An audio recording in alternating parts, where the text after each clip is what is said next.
അസ്സലാമു അലൈക്കും വറഹ്മത്തുള്ളാഹി. അൽഹംദുലില്ലാഹി റബ്ബിൽ ആലമീൻ വസ്സലാത്തു വസ്സലാമു അലാ അഷ്റഫിൽ മുർസലീൻ വഅലാ ആലിഹി വസഹ്ബിഹി വസല്ലം. അൽ ഉലമാ വറസത്തുൽ അൻബിയാ. ആലിമീങ്ങൾ അൻബിയാക്കളുടെ അനന്തരാവകാശികളാണ് എന്നാണ് സയ്യിദുനാ റസൂൽ കരീം സല്ലല്ലാഹു അലൈഹി വസല്ലം തങ്ങൾ പറഞ്ഞിട്ടുള്ളത്. അതുകൊണ്ട് നാം ആലിമീങ്ങൾ ഉണ്ടായതുകൊണ്ടാണ് നമുക്ക് ധാരാളം ആത്മീയമായ വിദ്യാഭ്യാസങ്ങൾ നേടിയെടുക്കുവാൻ കഴിയുന്നത്.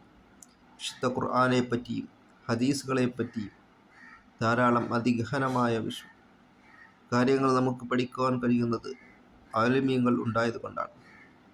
അതുകൊണ്ടാണ് അക്രിമുൽ ഉലമാ, ആലിമീങ്ങളെ നിങ്ങൾ ആദരിക്കുവിൻ.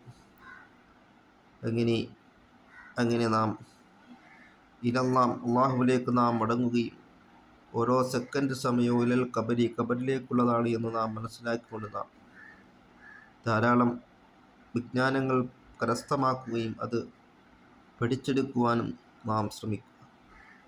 നിങ്ങളിൽ ഏറ്റവും ഉത്തമർ വിശുദ്ധ ഖുർആൻ പഠിക്കുകയും അത് മറ്റുള്ളവർക്ക് പഠിപ്പിച്ചു കൊടുക്കുകയും ചെയ്യുന്നവർ ആണ് എന്നാണ്.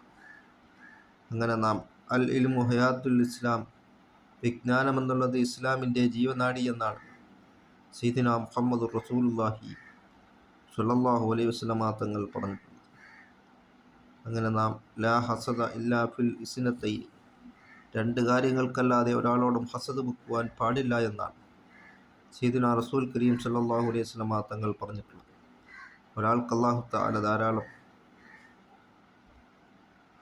പണം നൽകി ആ പണത്തെ പള്ളിക്ക് വേണ്ടിയും മദ്രസയ്ക്ക് വേണ്ടിയും സാധുക്കളെ സംരക്ഷിക്കുന്നതിന് വേണ്ടിയും ചെലവഴിക്കുന്നു. വേറെ ഒരാൾ ധാരാളം ഇൽമുകളെ നൽകി, വിജ്ഞാനങ്ങളെ നൽകി ആ വിജ്ഞാനത്തെ രാവും പകലുമായി ജനങ്ങൾക്ക് ഉപദേശങ്ങൾ നൽകുന്നു.